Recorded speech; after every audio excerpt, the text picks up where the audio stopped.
everybody, it's Jo Perrott, founder of the Ladies Working Dog Group. Are you feeling stuck with your gun dog training? Trust me, you're not alone, and that's exactly why you need to be here. Every week, we're bringing you the best tips and hacks to make training your gun dog easy peasy. We'll keep it straightforward, no fuss, just actionable guidance that you can put straight to use. So let's get started. Hello and welcome to another episode of Found It, Fetched It. This week we're going to be talking all about the question, do I fit into this Gundog world? Joining me for this week's podcast is our LWDG mindset coach, Emma Liddell. How are you today, Emma? I'm a little bit under the weather, but I'm good. And I'm really excited about this podcast because it's actually quite a personal one for me. It's something that I feel really strongly about. So I'm looking forward to it. Me too, but it's probably going to have us in tears at some point. And if I tell listeners where we start from, I'm sure the lady who sent me this won't mind me reading this small section out. There is nothing that will sort of identify her, but I want people to understand where this conversation comes from. So I asked somebody how they were getting on with the gun dog training, and they sent me a beautiful email. And these 3 paragraphs sort of hit me incredibly hard. And there were bits of it I could relate to it, and Emma can relate to it. So we wanted to discuss it in a wider group.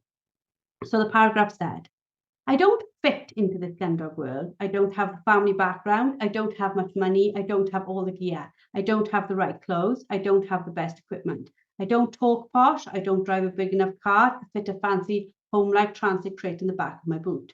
I don't have a garden or grounds to practice in. I don't even have anyone local to me who is in this world. We practice in my trackies and a hoodie, and my makeshift reward bag is tearing at the seams. I bought a cheap makeshift dummy from Amazon, and I have to practice in a local park with God knows how many distractions to disrupt our training. I have a placemat my dad made out of old wood with old carpet on the top instead of that green stuff that's usually used. He randomly found instructions on how to make one on the LWDG website. My dog and I are those kids in school who always had their shirts untucked, tied and done, and we roll around the playground like loose cannons.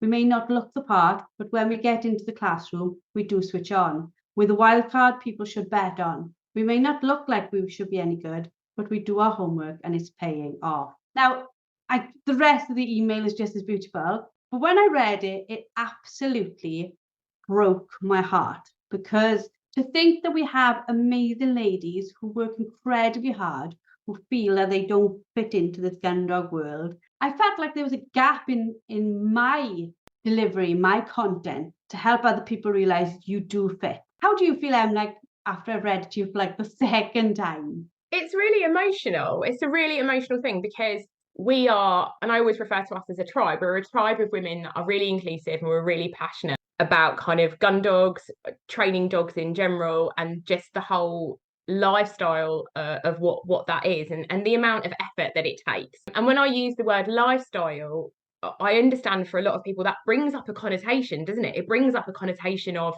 fancy dummies and tweed and kind of slow gin and shoot days and all those other things. And although that could potentially be part of it for some of our group, the idea that there are people that don't feel like they belong because they don't have access to that world or don't want to have access to that world. Maybe it's something that doesn't appeal to them. They just want to have a really nice, well-trained dog and they want to go and have fun with them. It makes me sad. It makes me sad that if there is one person who's taken the time to write a beautiful and very emotional email to you, there must be others. And I think that's what makes this podcast so important to me. I absolutely agree with you. And like, it's almost fitted perfectly with other feedback that I sort of get, which is, I don't take my dogs on shoots, so do I belong? My dog only ever trains, so do I belong? And it's the same thing, isn't it? So do you think that there is a difficulty with like the perception of it and the reality? So do you think people like have problems understanding the class and background perception? Yeah, no, you are. I think part of it is it's about understanding, and I always call it the Instagram reality part of it. So, on Instagram, we might, you see people there in like full matching tweed, breeks, shotgun over their arm, and their little Springer sitting beautifully to heel, or with like a pheasant in its mouth or whatever else. And we think that that's the gun dog community. But the reality of training gun dogs is nowhere near as glamorous as that. Like, for example, I was out training my dogs on Sunday.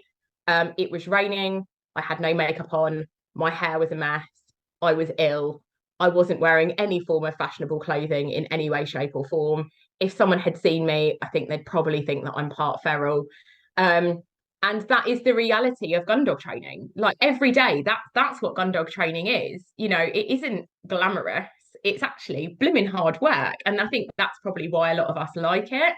And yes, it does mean that potentially for some of us, if that's what we want to do, we can go onto a shoot day and part of that might be dressing up or whatever else. But that's like 1% of the work we put into our gun dogs.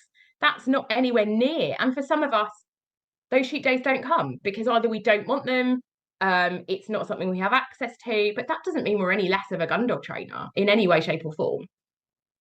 I've been doing like some more reels on Instagram, because I'm not a person who likes to have my face in front of the camera, but I'm making an effort to be more, I don't know, not approachable, but that people know who I am. And I'm literally having to think every morning, like when I'm getting dressed, take dogs out, thinking, oh crap, you can't look like you've been pulled through a hedge backwards. And I'm literally struggling. And I fully agree with you. Like normally I would like literally chuck on a pair of leggings, chuck on a t-shirt, chuck on a jumper, you know, like pull my hair into a scruffy like little ponytail, chuck a hat on, and away we go. And like literally that is it. And I'm very aware now. I think, oh, if I'm gonna make a reel, I should look like I have the gear and have an idea. So I do understand how social media probably makes people think you have to be a certain person to fit in. Yeah, I agree. And I think probably my story is one that is probably going to be similar to some people's and different to others. When I joined in field sports a number of years ago, I don't come from a shooting background, I don't come from a farming background, I don't come from a gun dog background. My family have never owned dogs at all. I actually came into field sports through falconry, which again, not a family background in any way, shape, or form. I just went to a falconry day where you got to be a tree for a bird and thought, that sounds awesome. I want to do more of that. And after volunteering at a falconry centre, I ended up with my first bird of prey. And kind of long story short, that's how I ended up getting my first dog, Fudge. The aim was to work him with his bird of prey. That didn't happen because my bird of prey absolutely hated him. And so he kind of became a pet. And that's how I ended up with my first dog. So I kind of fell into the world of that. And then when I had to rehome my hawk, when I moved house, I was like, oh, I miss field sports. What do I want to do? And that's kind of where shooting and kind of gun dogs came in. And we were just talking about this before we recorded this podcast. Actually, I contacted the LWDG before I got my first gun dog, Scout. And Joe, you don't remember this, but you kind of do now, probably I've mentioned it, is I was like, should I join before I get my first gun dog? And I was so nervous about what that looked like because I felt like a massive fraud. I didn't even own a gun dog, and I was asking to join this community of women with gun dogs that knew what they were doing. And you wrote me a really lovely email back saying, like, absolutely you can, you'd be welcome, it might be really useful, you know, you're welcome as part of the community even without a gun dog. Some of the masterclasses will be more relevant when you get your gun dog, so it's up to you. And so I then didn't join until I got a Scout, my first dog. But to give you an idea of my background, like I said, I don't come from a field sports background. I don't come from a farming background. The first time I got my dog and I had my hawk, I had a 3-door Fiesta where I had to wedge my dog on the back seat and I had to wedge the box of the hawk in the boot. Like it wasn't the reality. It was the reality of kind of doing that. It wasn't this kind of Instagram with this kind of tweed and shotguns and all those other things. So I think it's really important to pass that message across that yes, some people do have access to those things, and that's great and that's wonderful, and we should celebrate that part of their lifestyle as well. But that isn't everybody's experience. We have a whole spectrum of people. Some people, like we said, they've got a dog in a flat. They don't have the ability to have this vast field in their garden and a remote dummy launcher. The majority of us don't have that. You know, I've got a 3-bedroom terrace with a small garden that, you know, I don't have fields in my back garden and all those other things. So it's about, I think we do need to come forward and be much more realistic because that makes us accessible to other people. The reality is more important than kind of the facade sometimes we show people about what it's like being part of a field sports community. It's made me like think as we're talking, you know, I sort of think, oh crap, I better like look decent. Part of me is now thinking from this conversation alone, actually, you should look like what you look like, because like there are days I train in my jeans. If it's dry, I'm like, I'm happy in my jeans. I like my jeans, you know. And a lot of the stuff that I got at the beginning, like I didn't even know if I was going to stick around this sport. Like it was, you know, Dad sort of thrust me in. The day he thrust me in beating, I swear to God, I think I had, and you would laugh. I would love to be able to find the photos. I think I had a pair of leggings on, a pair of Dunlop wellies, because my husband is an absolute believer in the strength and durability of Dunlop wellies because he's an outdoor instructor. I had a pair of my dad's, I'm sure I did, a pair of my dad's Royal Mail waterproof trousers that he had cut to the right length for me. Like I probably looked really crazy. I probably had a barber jacket on. I think I did because from the horses, it was probably hanging somewhere on the farm, and I'd grabbed it and used that. I didn't have a bag. It was just me and the dog. Thank God the dog knew what I was doing. And I was probably using Dad's blinking whistle because I didn't have one of my own. Like I literally was not forced, but thrown into it. And when I was on the beaters wagon, I didn't feel out of place. And I know that sounds odd, but I wasn't surrounded by people like wearing incredibly, like, you know, they weren't dressed on the beaters wagon, especially as you see them in the shooting times, or dressed like that. These were people like me who knew they were going to get wet, they knew they were going to get dirty, so just shoved on the nearest thing that they could. And some of them, yes, don't get me wrong. And I've now got some of the brands because I know that they'll do a better job of keeping me warm and keeping me clean. That's why I've got them now. But right back then, you know, you can turn up to the sport wearing pretty much anything, and you won't be pushed out for that. Yeah. And I think that's what's really lovely about it. Like talking about field sports as a whole, the first time I went for a shooting lesson, I turned up in my little red Fiesta, parked outside of Range Rovers, Jags, sports cars, like you name it. And what was so lovely about that is no one batted an eyelid. No one batted, because I was there, like them, I just wanted to learn. You know, it can be such a daunting thing. And for any women out there that are daunted about that first journey into field sports, I know of LWDG girls that have turned up to their first live event and they've brought a friend with them because they've been too anxious about going on their own. There's another LWDG lady I know who's a good friend of mine, who we were out for a walk and she was cold and I offered her my gilet and she was like, I don't know if I can put that on because I don't have a gun dog. And I was like, welcome to the team. Like, we're a tribe, we're here to support you, put it on. And it's lovely to see her confidence grow. And like genuinely, she was like, I can't touch tweed because I don't have a gun dog or a gun. And I was like, that's twaddle. Put it on. Do you like it? Do you want to wear it? Do you like how you feel in it? Then be proud of it. It doesn't matter. You don't have to have a pedigree and credentials. You don't have to be like a KC registered field sports person. Like, it doesn't matter. Anyone can get into it. And I know I'm a massive, massive advocate of that, especially women in field sports. The amount of women that I've met, I've taken out on the clays, or I've been like, come help me work my dog, because it breaks down that barrier.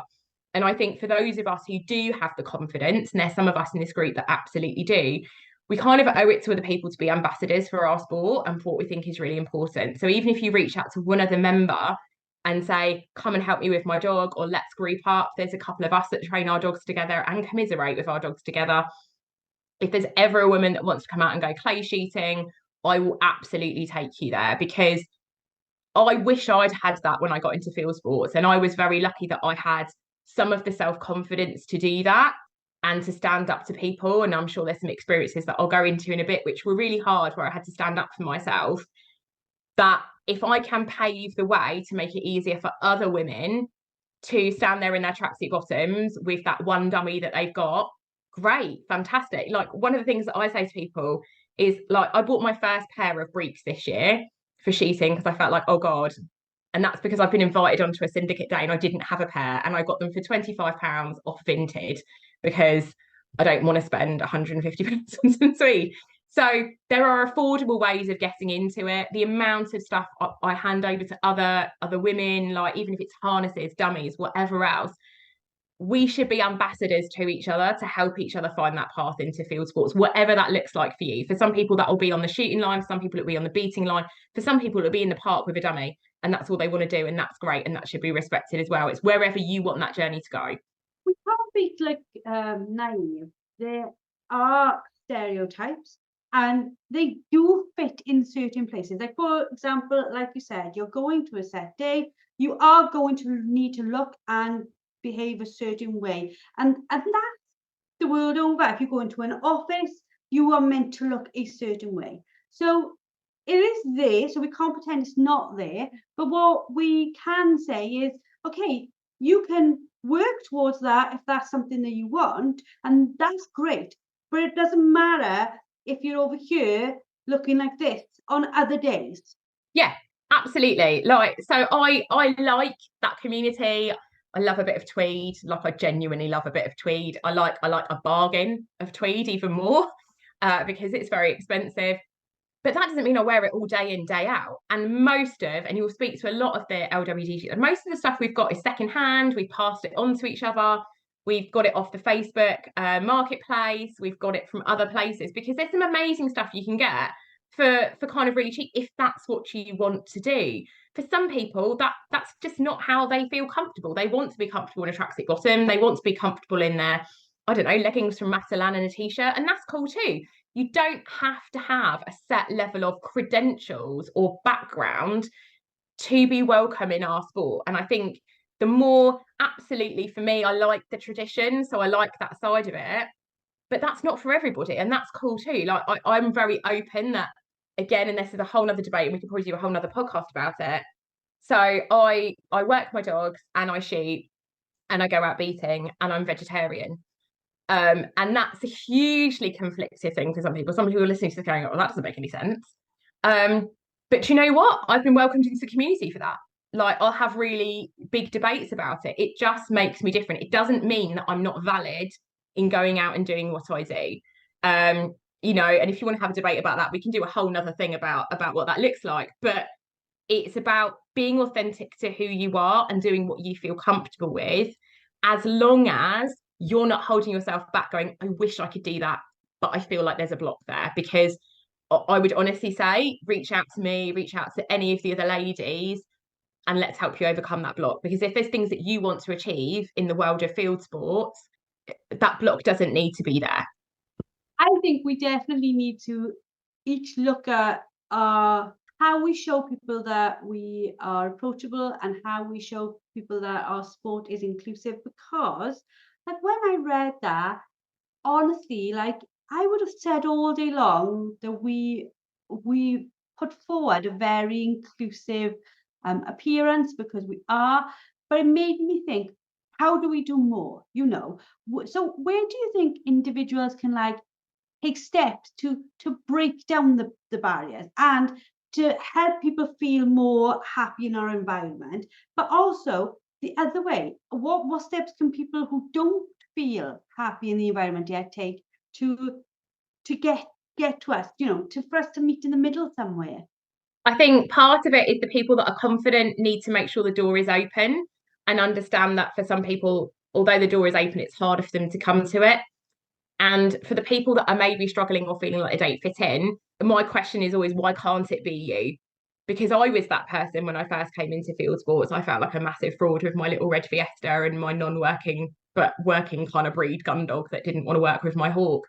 And there are some really pivotal points within the last X amount of years before I've got to where I am now, where I questioned myself.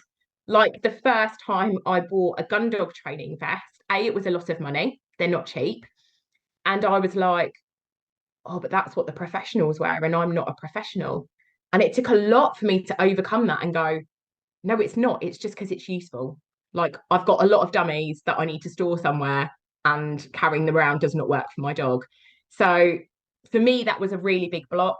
Some of the Gundog related clothing, and kind of going, I deserve to wear it, which is really sad saying it out loud. I felt like I didn't deserve to wear that. And I'm sure this will be resonating with some of the women that are listening. When someone referred to me as a dog handler, for me, I was like, well, that's what relates to police officers with dogs. That's a dog handler. or people that are running their dogs in field trials. I was just a person who had a gun dog and was trying to do something with it. So actually the first time I described myself as a dog handler was a really pivotal shift in my identity about how I saw myself, having the confidence to describe myself in that way. The other part, and again, it's quite a laugh and a joke. Like I'm lucky enough that I have a car which has quite a big boot, and I'd been carting these two big dogs around on my back seat for ages, and I spent ages before I got a crate for the back of my car because again, it seemed too professional. And I was like, I'm going to get these dogs out and they're going to be lumbering around like idiots. And people are going to be like, well, why has she got this fancy crate in the back of her car? Like all the gear and no idea kind of joke that we make. And to go, actually, it doesn't matter. It's practical for me. Like, I'm privileged enough to be able to afford it because, again, they're not cheap. But it's practical. It's safer for my dogs. It works better for me. I don't have to clear out the mud at the back of my car. So it was almost these barriers where I felt like I didn't deserve it. I didn't deserve the gun dog training vest. I didn't deserve the crate in the back of the car. I didn't deserve the label of dog handler. And this will probably be resonating with some of you. Some of you might be quite emotional hearing it because it's that idea of why am I not good enough? Because the fact is, I do train my dogs in whatever way I can. The fact is, I am in a privileged enough position to be able to buy those things, either new or second hand. So why don't I deserve them? If it's going to make my life easier with my dogs and it's going to make me happy and it's going to make me enjoy things, those are barriers that we should all be getting past. And if not, again, reach out to me and I'll find a way of getting you past that barrier because we all deserve to have those things if that's something that we are able to afford or bring into our life. Like you said something there, and I think this is probably where some of the like perceptions come. Some of the stuff we buy for practicality. I know a lot of the stuff I have now, I have for practicality. But they also make us look like the stereotype. So sometimes, even if we were doing our very best not to look in a way that people would perceive us as being posh or from that background or that class group, we end up looking like that through no fault of our own because that's the stuff that we have. Do you know what I mean? Yeah, absolutely. And I think we need to recognise that over time, as we collect whatever we've got secondhand or whatever else over X amount of years, it can look intimidating for someone who's just come into gun dog training for the first time. You know, if I look at the collection of stuff that I've got over the years, I don't know, ridge lines and sticks and gaiters and all that kind of stuff because I've needed it for beating. And some of it's been given to me, some of it I've bought, you know, whatever else. If I was me, if I go back to me on my first ever day going into kind of field sports, I would have probably looked at myself and been terrified and been like, oh God. Whereas actually what we can do is support other people and be like, do you know what, I'll lend you these, I'll lend you that, don't worry, we'll get you, you know, help other people feel included because for what we see is completely normal because it's just really good and really waterproof or whatever else that we pick up and grab before we go out. For someone else coming to their first ever event, their first ever gun dog class, their first ever and they're seeing other handlers that are there like head to toe in kind of khaki green and they've got sticks and all sorts. That can be really intimidating, but actually we're really not. I still remember that first day looking at people with all their really fancy kit thinking, oh my God, I don't belong here. And it shouldn't be about what we wear. It shouldn't be about what kit we've got. It shouldn't be about what car we drive. It shouldn't be about how many dummies we've got. It should be about the relationship we have with our dogs and the fact that we want to deepen that and we want to fulfill our dog's purpose. And everything else is just a byproduct of that. I think some of this, though, like my husband's an outdoor instructor. So in the climbing world, they have their own set of kit, right? So just like we've got our greens and whatever, they've got their kit. And they can identify one another by the level of the kit. So sometimes you can have all the gear, no idea, don't get me wrong. Somebody just spent like, I don't know, a couple of grand on all the kit and doesn't know one end of a climbing rope from the other. But on the whole, they can tell, and it actually allows some people to belong because when they can see each other, they can say, oh, you know, like, oh yeah, blah, blah. And I see my husband, if he sees people wearing certain things, it's more friendly to them, but he like smiles and stuff, and there's like this nod, almost like the Land Rover nod, You're in Land Rover, I'm in a Land Rover. We understand each other's Land Rover problems. It's a nod, right? So do you think though, like, as much as we should try to be inclusive, and we definitely should, people who think they don't fit in those, how do we have them see that they do fit in those and they can be part of it? Because like some people can exclude themselves from the party when they were always invited to the party to begin with. Yeah, I agree. And I think it is massively a confidence thing. Like I go back to my friend and she's probably going to listen to this podcast and text me afterwards and be like, what are you doing? Is this idea that they want to do that? They want to, I don't know, have the fancy smock. They want to have the beating stick. They want to go out beating for the first time. They want to buy their first ever tweed something, whatever it might be, but they feel like they don't have the credentials to have it. And the bit that I would say is there are no credentials. There are no credentials. It's if you wear it and feel like your most authentic self with it, who cares what anyone else thinks? Genuinely, who cares? Like I know that the field sports community has given me probably the biggest sense of my identity compared to anything else I've done in my life. It bigger than my career, bigger than everything else.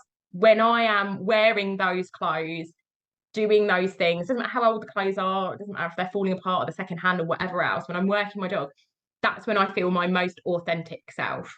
And I would say if that's where you feel in your park, in your tracksuit bottoms with your gun dog, and you go, oh, maybe I'm not able to buy that cap because I don't know, it's got a brand on it, which is like a field sports brand. Or actually, I would really like to buy, I don't know, a gilet, but I don't feel like I fit in, or I want to buy my first bit of LWDG branded stuff, but I'm worried that I don't fit into that. Just put it on and just wear it. And if it makes you feel more like you, congratulations, that's fantastic. You're finding a closer step to being your most authentic self. I think the difficulty is for a lot of us, especially as women, culturally, we kind of get told not to have a loud voice, not to make a fuss about things, not to complain. And actually, that's a shame because it means that some of us don't do the things we really want to do because we feel like we don't belong with that. And I don't come from a tweed wearing, shotgun toting field sports background, and yet I'm there like at the game fair wearing my secondhand tweed blazer and loving it because I feel like myself when I do that. Like I feel happy. I feel like that suits me, and that's when and if it doesn't, that's cool too. Like it doesn't matter. It doesn't mean you can't be part of our group. I think for women it's harder, and a lot of us potentially have had negative experiences in the field sports community because it is more male dominated, and that sometimes can be a big setback for us. I look at it like, there are brands there, in the UK, just any brand. There are some brands that work on their exclusivity. And then I think I look at us with our LWDG stuff, and I think there isn't a woman alive. And we've even had men wearing our LWDG stuff, and it literally makes me smile. And like you see them in the game fair, all these guys who like putting on the t-shirts, and I was incredibly proud of that moment because I was thinking, it is the brand that is for every single person. You do not have to be a specific way, a specific level, a specific capability, a specific class to wear that brand. That brand identifies, and it stands for all of us who go out of our way consistently to help other people get on with their gun dogs. Absolutely. And I think when you really look at the field sports community, like I went out on my first syndicate shoot day a couple of weeks ago. I was absolutely terrified with my secondhand pair of breeks that I bought because I thought, oh God, I probably should be wearing some. And when I spoke to the other guns, and again, it was a very small shoot day. It wasn't anything big and posh or any way, shape or form. One was a carer, one was an electrician. They all came from normal backgrounds. And yes, we do have those big shoot days where we've got the guns that have loads of money and arrive in a helicopter and whatever else. But field sports is for everybody. And that's kind of what I like about the game fair is when you go there, you see everybody. And yes, there are those that kind of want to wear their fancy brands and put their pictures on Instagram. And there's other people that just want to be there with their dogs and they just want to connect with people and they want to talk about stuff. And they just like talking about that world. And I think what makes the LWDG so good is, like the lady that wrote that really heartfelt email to you, she doesn't have access to other people like that in her local community. Now, she might do, she just doesn't know it yet. I didn't know until I actually reached out, and there might be other people that she can connect with. But what makes it great is that we have such a strong online presence as well. So even if you can't necessarily train with someone else with that background and mentality and have that encouragement, you can still connect with us virtually, because we are all over the UK, we are all over the world, we are all encouraging each other. You know, even when I went to some of the LWDG days this year, we have people traveling from all over the UK. Now, I understand financially not everyone's able to do that potentially, but if you can't do it in person, you can still do it virtually with us, and we will support you. We'll support you virtually if we have to. That's what we're there for. And I think that's what makes it so great, is that we will make you feel part of our community. You know, we'll open the door for you all of the time, no matter what background, no matter what your upbringing has been like, no matter your size, no matter any of that. We don't care. Do you love your dog? Do you want to work your dog? We're here for you. And we have no breed snottiness either. At the end of the day, it doesn't matter what your dog is, what it's crossed with, what it was meant to do, what you do with it, what you do with it outside of your gun dog training. Absolutely everyone is welcome. As we sort of wrap this up, because me and you could probably talk about this like literally forever, how do you envision that we can, in the future, make it clear that everyone's welcome? What else can we all do, whether it's in the LWDG, on the groups, on our individual platforms? How can we do that? I think it's about making it real. I think it's about making it real. And certainly I try and do that. Like, I don't have a big Instagram following in any way, shape, or form. But whenever I post videos, I try and post videos of my dog messing up. I try and post videos of myself soggy in the rain. I post stories about myself ill training my dog, because that's authentic. And I think if we, yes, it's all well and good and it's lovely looking at all the pretty clothing and all that other stuff, but field sports is authentic. There is nothing glamorous about trudging around in a field with boots covered in mud, yelling at your dog. Hopefully not yelling at your dog, but sometimes, let's be honest, yelling at your dog. It's a wonderful, wonderful community of people. And I think the more real we make it for people, and the more accessible we make it for people, whether it's like, if you've got someone that wants to try beating and you've got a shoot, take them out beating with you if you can. If you want someone who maybe wants to try, I don't know, handling a shotgun, and you've got access to that, take them out on the clays, like let them have a couple of shots. If you want them to just come and stand and see what picking up looks like, do it. Like, I think for those of us who are privileged enough to have those accesses to those kind of things in the world, we should be ambassadors for that. We should be ambassadors to open the door, because actually those are going to be the next generation of women that are coming through. You know, it's going to be our daughters that come through, it's going to be our nieces, it's going to be all of those other people. They're the next generation of field sports enthusiasts. And the more we can make it accessible and make it normal for them, the more people are going to come through that door without being worried that they're going to be stigmatized, or they're not wearing the right clothing, or whatever else, which is a barrier that doesn't need to be there. Well, thank you very much for your participation in what I think is another amazing podcast. Thank you to the lady who sent the email. I hope you don't mind me reading it out, but we wanted to make it clear to you that what you say is incredibly important to us, and we wanted to make sure that you and other ladies who may feel like you know that you are more than welcome and you more than belong. The reality is that diversity enriches, and the more different backgrounds we have, the more different ideas we have, the more we can all improve. And the more we break down these barriers, the more we can help others access. And there is an incredible power of community within our group. You are, I don't know, I think once you're in, you can see that we've got a big blanket, we're waiting to cut you up Welshwood, cuddle you up, and then, and yeah, like we've had the discussion, lead by example. Guys, if you've got stuff you don't need, like give it away, or sell it second hand for a small amount, and encourage others, tell people that it's there and that they can go and get it there. And remember that your passion is your passport. You love gun dogs, so it doesn't matter where you want to go with that, anywhere else in the world with his gun dogs, you are going to be welcome. Just like I was talking about Matt and his climbing, your gun dog is your sort of your ticket to open anywhere, basically. And finally, let's keep the conversations going. You know, I think maybe this is a conversation we've not had because I've thought we've not needed to have it, when the reality is maybe we need to have the conversation regularly just so those sitting on the outside can see they are welcome to step inside our world.